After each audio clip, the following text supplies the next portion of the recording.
Hi Russell, how's the squad looking ahead of tomorrow? And obviously we know Hamza hasn't travelled. Can you give us an update on that situation as well? Yes, I expect, I think we all expect that to come to a close very soon, and he won't be our player anymore. So that'll be that, and everyone else is pretty much here. So looking forward to a big game tomorrow. How disappointing and disruptive has that situation been since the weekend? Not really. I haven't seen him. So he had a scan yesterday and got assessed. And then obviously stuff's happening today, so he wasn't in. So it hasn't been disrupted moving forward at all.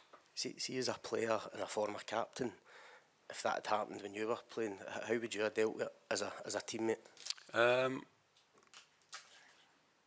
don't know. I don't recall too many instances happen. I think I always just said to the players, just be honest with yourself and with us as teammates. And I'd much rather that happen before the game than during it. It's happened. We moved forward.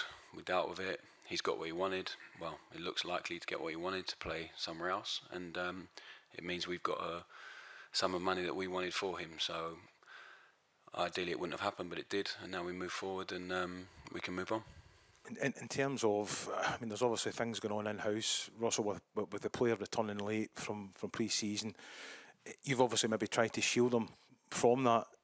How disappointing on a personal level was that for a professional player to not just for you, but for his teammates as well who were... No, I just think one day when we've won a lot of games and won something here at the club, maybe we can sit down and be really honest about the first couple of months and what you have to deal with. But it's really difficult. It was the same at Southampton. So many players thought their future would lie elsewhere. Towards the end of the window, we had a really bad run of form because so many players were being told by their agents, by other clubs, that they'll get it done next week, next 2 weeks, next few days, wait till the end of the window, we'll get a favourable deal.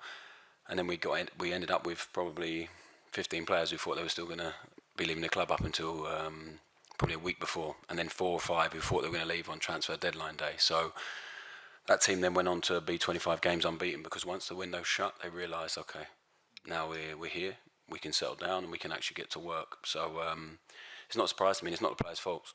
It's really not. It's really difficult for a young man that doesn't speak the language, that's being told, don't worry, your future's going to be elsewhere, and then I'm asking him to be all in and do this, and this is what we need from you, and all that stuff.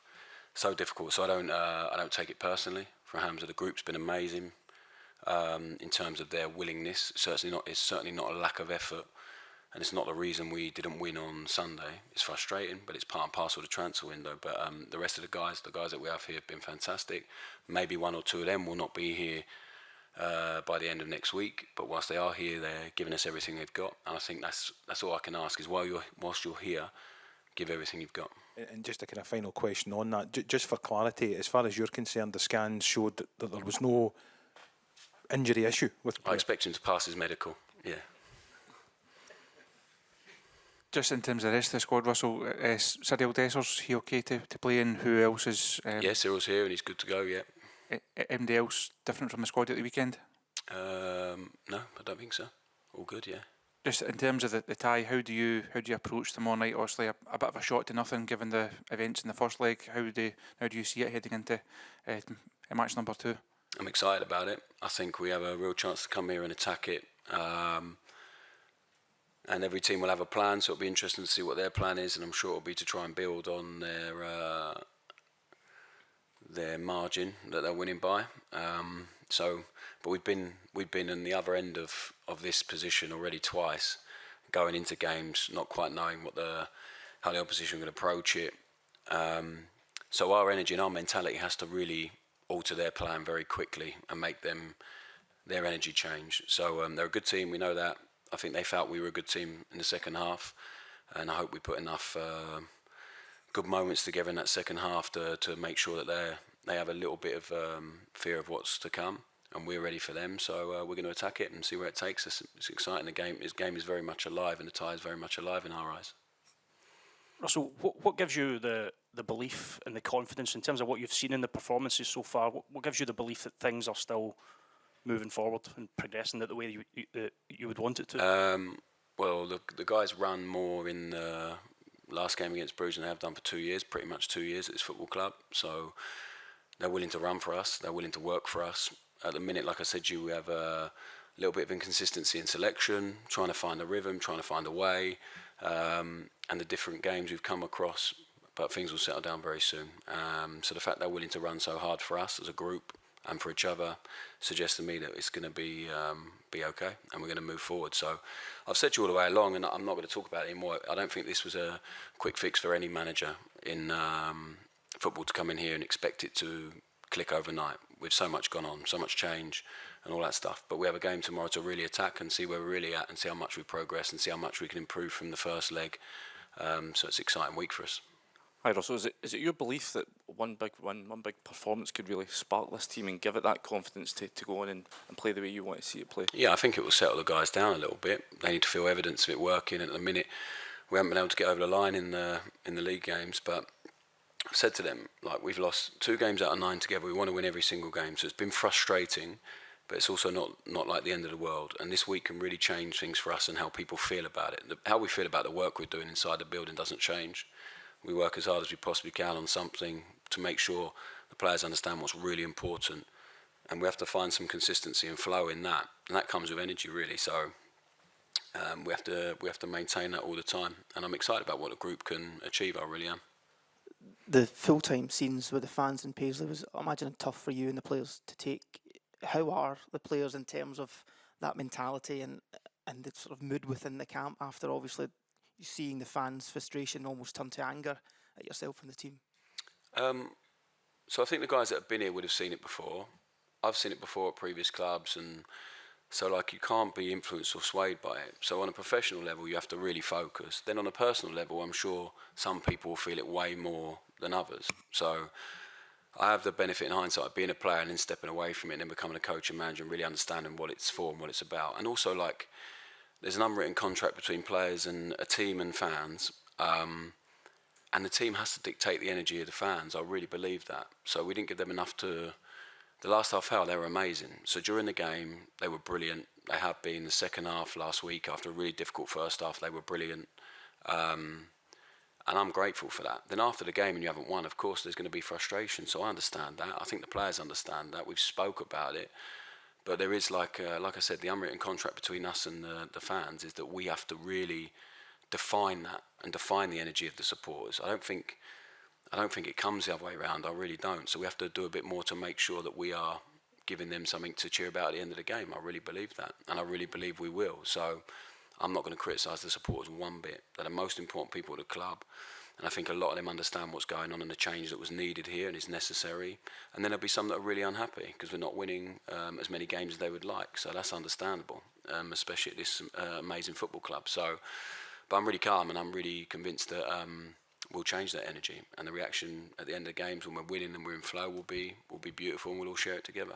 Do you admit that although you want this process to continue and to be done right, that results need to start coming, though the fans' patience can only handle so much before they start turning to you? Well, like, it's not my concern if they my concern is that I only have a problem if the owners then start turning to me or Kevin. And at the minute, everyone is really calm. I think everyone understands inside the building that this is we want to win things this season for sure. And we're like 3 league games in, so nothing is lost. We qualified for the Europa League with a team that's going to look very, very different to the team that's probably playing games in a few weeks. And I'm really proud of that with the guys so early on in the process. So we have everything to play for. So despite the frustration of 3 draws in the league, we're in... we're not even in September yet. The transfer window's still open, and it's a long old season. So we're actually still in every competition that we're vying for. We'll have a chance in every competition. So whilst I let all the noise and all that stuff, the minute I let that affect me personally, will be a big problem for all of us. So and I think it's a strong point for us, the coaching staff, is that we'll keep on working and be consistent with the players because they need that. There's been a lack of consistency here for quite some time. So we'll be consistent, and I believe it will take us to big improvements and winning a lot and being real contenders for everything we play for. Hi Russell, you spoke there about how big a week this could potentially be for the whole club. Is that how you're framing it for the group as a week, or do you necessarily have to split it into those? No, we've not spoke about Sunday yet. Genuinely, today, tomorrow, and the preparation for tomorrow's game has been the most important bit. I don't think you can ever start looking forward to the next game, whatever that game is. So get tomorrow out of the way, put performance in we're proud of, that the away fans, the travelling fans are proud of, that wins us the game, and then we'll move on to the next one. Last one. Russell, you talked about the unhappy fans. There were some of them. You admitted that. How important is it to get those fans back on side and kind of unite the fan base as a whole? And how much will that affect the energy of the team as well? Yeah, but like I said, I think football fans, wherever you are happy when their team's winning. So we have to do that for them, and then I'm sure we'll enjoy many brilliant moments together. We've had a couple already of nights where it's felt, Panathinaikos at home, away, Pilsen at home was fantastic. So we need to create more moments like that for them, and then to convince them that this is part of something. But every fan I've bumped into has been great, and really understands the need that the club needs something now, and the club has a really brilliant ownership group, some brilliant people in the club leading the club now with real clear path and plan, and they're all really calm. So I think like the frenzy sometimes, and the ups and downs and the highs and lows, and the real the gap between those sometimes has dictated probably the decision making of the football club, and I don't think it's helped it. So is my opinion anyway, and I think it's the opinion shared by most of the people inside the club. So we're here, we attack it. I'm really enjoying it despite the frustration at the moment we all feel, supporters and coaching staff and players, and we'll just keep working to be better and give everything we've got. And I think that's all you can ever do. So we're really clear on what needs to happen. We have a big week ahead of us. We have a big night tomorrow that we can all attack and try and enjoy, and then we'll look after the rest after. Okay, all good. Thank you, guys. Cheers. Hopes and expectations going into this first round. Do you really believe that you can turn this tie round? Yeah, that's the plan. That's the plan. There's full belief in the team that we can still go through. Yeah, it's a tough task, but it's I think we have the quality, and especially the first game, second half was really good, and if we play like that for 90 minutes, then for sure it's possible. Is that the key, the intensity? The accusation against this team is that it starts games too slow at times, but do you really need to start the game the way you did the second half last week? Yeah, I would say that's one of the things we've been struggling at the moment is normally when we go behind, we start playing with good intensity and good energy. So it needs to be from the first minute.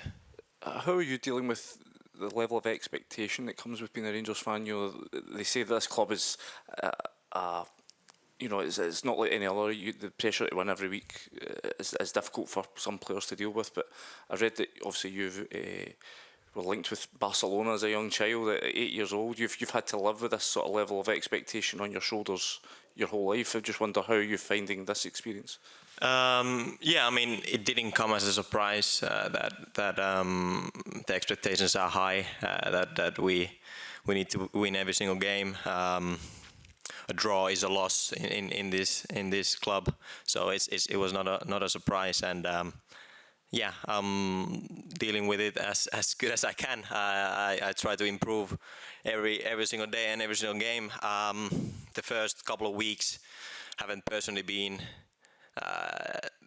the best from me. I think I can do a lot better. So yeah, just focusing on myself and nothing else, and of course the team, but focusing on my own performance. Calm. How important is it, Oliver, that you take some sort of positive momentum from tomorrow night into the weekend? Because you know that there's obviously a huge game coming up on Sunday. Yeah, of course it's important, but at the moment I don't think anyone is thinking about the Celtic match yet. We are focusing on this one, and the most important thing is that we go through to the Champions League. Just as a colleague and as a teammate, what's your view on the situation with Hamza at the moment? Yeah, I don't think it's for me to speak about it. Yeah, I don't know much about it, and yeah, it's not for me. It's more maybe for the manager or the player himself. Oliver, if the team could somehow turn this around tomorrow night and go through and make the Champions League, where would that rank in your career in terms of big victories, big turnarounds? Oh, right at the top. I'd say I've had some big wins, like Dutch Cup, for example, and stuff like that. But to play in Champions League, to secure that is a huge one, and also a dream come true. So it's right up there. How big a motivation was Champions League football for you in signing for this club? Now, Rangers have done very well in the Europa League over recent seasons. Is it a real motivation for you to try and take the club into Champions League and then go and compete at that level? Yeah, it is a big motivation. I think it's a big motivation for every single player here. Like I said, it's a big dream of mine to play in Champions League, and now we have a real chance. Like I said, it's a tough task, but I fully believe that we can do it if we do the right things with the right energy. Ronnie? Why is it not clicking, do you feel, for the team at the moment? Yeah, that's a difficult question. Think also for me and also for the whole team, it's still quite new. Everything, new players, new coaches, new system, new everything. So it always takes time. But in this club, there's you don't really get much time. You have to get results straight away, and that's understandable. That's acceptable. But why is it not clicking? Is yeah, it's difficult to say. I think it's pretty much down to the simple things. We are not creating enough, and we are letting in too easy goals. So then it's difficult to win games. It's fair to say the fans' frustration is turning into anger at the recent form. What would be your message to those fans who are beginning to doubt whether this squad and the manager have what it takes to carry the club forward as it should? Yeah, like I said, it's still quite a new thing. It's still quite a new progress and new challenge for everyone. So we're only gonna get better, and I think we can every now and then see the good things in the games. But yeah, we just need to show it for every single game for 90 minutes. That's the task. So yeah. Okay, guys. Good luck. Thank you. Thank you very much, everyone. Thanks.